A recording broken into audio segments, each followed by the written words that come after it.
ஒரு வார்த்தை சொல்லும் கர்த்தாவே, என் வாழ்க்கையெல்லாம் செழிப்பாகுமே.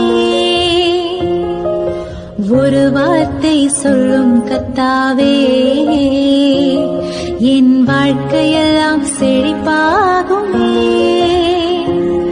ஆண்டவராகிய இயேசு கிறிஸ்துவின் இனிதான நாமத்திலே ஒரு வார்த்தை சொல்லும் கர்த்தாவே என்ற தியான நிகழ்ச்சிக்கு உங்களை அன்புடன் வரவேற்கிறோம். கர்த்தர் கிருபையாய் தந்த இந்த நல்ல நாளிலும் மீண்டும் உங்களை கர்த்தருடைய வார்த்தை மூலம் சந்திப்பதிலே மிக்க மகிழ்ச்சி அடைகிறோம். நீங்கள் எல்லாரும் சுகமாக இருக்கிறீர்களா? கர்த்தருடைய கிருபையினாலே நீங்கள் எல்லாரும் சுகமாக இருப்பீர்கள் என்று சொல்லி நாங்கள் நம்புகிறோம். கர்த்தருடைய கிருபையும் சமாதானமும் உங்கள் குடும்பங்களிலே பெருகுவதாக.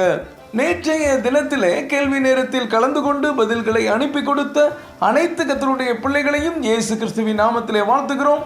கர்த்தர் உங்களை ஆசீர்வதிப்பாராக. எபேசியர் 3ஆம் அதிகாரம் 20-21 வசனங்கள். நாம் வேண்டிக் கொள்கிறதற்கும் நினைக்கிறதற்கும் மிகவும் அதிகமாய் நமக்குள்ளே கிரியை செய்கிற வல்லமையின்படியே நமக்கு செய்ய வல்லவராகிய அவருக்கு சபையிலே கிறிஸ்து இயேசுவின் மூலமாய் தலைமுறை தலைமுறைக்கும் சதா காலங்களிலும் மகிமை உண்டாவதாக. ஆமேன். கிறிஸ்துவுக்குள் மிகவும் அன்பான தேவனுடைய பிள்ளைகளே, கர்த்தர் இந்த நாளிலும் நமக்கு தரும் ஆசீர்வாதமான வார்த்தை என்னவென்றால், நாம் வேண்டிக் கொள்கிறதற்கும் நினைக்கிறதற்கும் மிகவும் அதிகமாய் செய்கிறவர். நான் நினைக்கிறது ஒன்று, நடக்கிறது ஒன்று. நான் நினைக்கிற காரியம் நடந்தா நல்லா இருக்கும், எவ்வளவோ ஜெபம் பண்ணிட்டேன், நான் நினைக்கிறது நடக்க மாட்டேங்குதுன்னு சொல்றீங்களா? நீங்கள் நினைக்கிறது உங்க கூட இருக்கிறவங்களுக்கு தெரியாமல் இருக்கலாம், உங்க மனைவி அல்லது கணவர் பிள்ளைகளுக்கு தெரியாமல் இருக்கலாம்.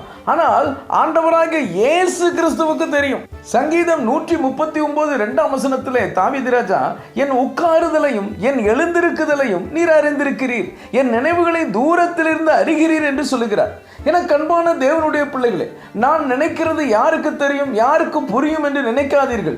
எல்லாம் ஆண்டவருக்கு தெரியும். அவர் தூரத்திலிருந்து உங்கள் நினைவுகளை அறிந்திருக்கிறார். நீங்கள் ஜெபிக்க ஆரம்பிக்கும் முன்பே நீங்கள் எதற்காக ஜெபிக்கிறீர்கள், உங்களுடைய நினைவுகள் எப்படிப்பட்டதா இருக்கிறது, எல்லாம் அவருக்கு தெரியும். நீங்கள் நல்லதாய் நினைத்தாலே அதை ஆண்டவர் உங்களுக்கு தந்து விடுவார். அவர் நீங்கள் நினைக்கிறதற்கும் வேண்டிக் கொள்கிறதற்கும் மிகவும் அதிகமாய் செய்கிறவர்.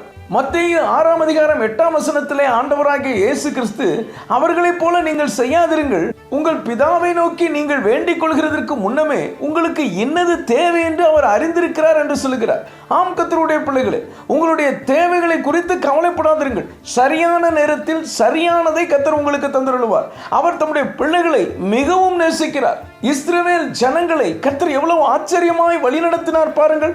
அவர்கள் நினைத்து பார்க்காத அற்புதங்கள் நடந்தன. அந்த வனாந்தரத்திலே பகலிலே மேகஸ்தம்பம் வழிகாட்டியது, இரவிலே அக்கினி ஸ்தம்பம் வெளிச்சத்தை காட்டி வழிநடத்தியது. அவர்களுக்கு வானத்திலிருந்து மன்னாவை கர்த்தர் அருளி செய்தார். அவர்கள் நினைக்கிறதற்கும் வேண்டிக் கொள்கிறதற்கும் மேலாய் நடந்தது. நெகேமியா 9ஆம் அதிகாரம் 21ஆம் வசனம் இப்படியாக சொல்கிறது, இப்படி 40 வருஷ காலமாக வனாந்திரத்தில் அவர்களுக்கு ஒன்றும் குறைவுபடாதபடிக்கு அவர்களை பராமரித்து வந்தீர். அவர்கள் வஸ்திரங்கள் பழமையாய் போகவும் இல்லை, அவர்கள் கால்கள் வீங்கவும் இல்லை. எவ்வளவு அன்புள்ள தகப்பன் பாருங்கள். 40 வருஷம் அவர்களுக்கு எந்த குறையும் இல்லாமல் அந்த வனாந்திரத்தில் நேர்த்தியாய் கர்த்தர் வழி நடத்தினார். எனக்கு அன்பான தேவனுடைய பிள்ளைகளே, அவருடைய பிள்ளைகளாகிய உங்களை அவர் கைவிட்டு விடுவாரா என்ன? கைவிட மாட்டார். நீங்கள் இது எனக்கு இருந்தால் நன்றாக இருக்கும் என்று நினைக்கும் போதே அதை உங்களுக்கு கர்த்தர் தந்திருப்பார். எத்தனை பேர் இதுபோல் கர்த்தரிடத்திலிருந்து பெற்றுக் கொண்டிருக்கிறீர்கள்? நான் அநேக தரம் இப்படி கர்த்தரிடத்திலிருந்து பெற்றுக் கொண்டிருக்கிறேன். அது எனக்கு மிகவும் ஆச்சரியமாக இருக்கும். இந்த காரியத்தை நினைக்கத்தானே செய்தோம், அதற்குள் ஆண்டவர் தந்து விட்டாரே என்று ஆண்டவருக்கு நன்றி சொல்லி இருக்கிறேன்.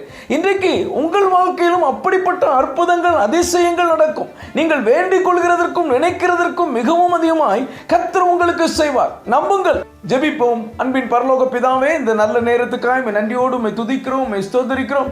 நாம் வேண்டிக் கொள்கிறதற்கும் நினைக்கிறதற்கும் மிகவும் அதிகமாய் செய்கிறவர் என்ற வார்த்தையின் மூலமாய் நீர் எங்களோடு பேசினதற்காக நன்றி தகப்பனே. இந்த வார்த்தைகளை கேட்டுக்கொண்டிருக்கிற பிள்ளைகளுடைய வாழ்க்கையிலே அவர்கள் நினைக்கிறதற்கும் வேண்டிக் கொள்கிறதற்கும் அதிகமாய் நீர் செய்கிறதற்காக ஸ்தோத்திரம். இயேசுவின் மூலம் ஜெபிக்கிறோம் நல்ல பிதாவே. ஆமேன், ஆமேன். இன்றைய கேள்வி, இஸ்ரவேல் ஜனங்கள் வனாந்திரத்தில் புசித்த உணவு பெயர் என்ன? ஏ வார்கோதுமை ரொட்டி, பி புளிப்பில்லாத அப்பம், சி பணியாரம், டி மன்னா. இந்த கர்த்தருடைய வார்த்தை உங்களுக்கு ஆசீர்வாதமாக இருந்திருக்குமே ஆனால் தயவு செய்து லைக் பண்ணுங்கள். உங்களுடைய நண்பர்களுக்கும் உறவினர்களுக்கும் வாட்ஸ்அப்பில் இருக்கிற அனைத்து குழுக்களுக்கும் அனுப்பி கொடுங்கள். தொடர்ந்து நம்முடைய RCIM மிஷனரிமார்களுக்காக ஜெபித்துக் கொள்ளுங்கள். கர்த்தர் உங்களையும் உங்கள் குடும்பத்தின் பிள்ளைகளையும் அபரிவிதமாய் ஆசீர்வதிப்பாராக.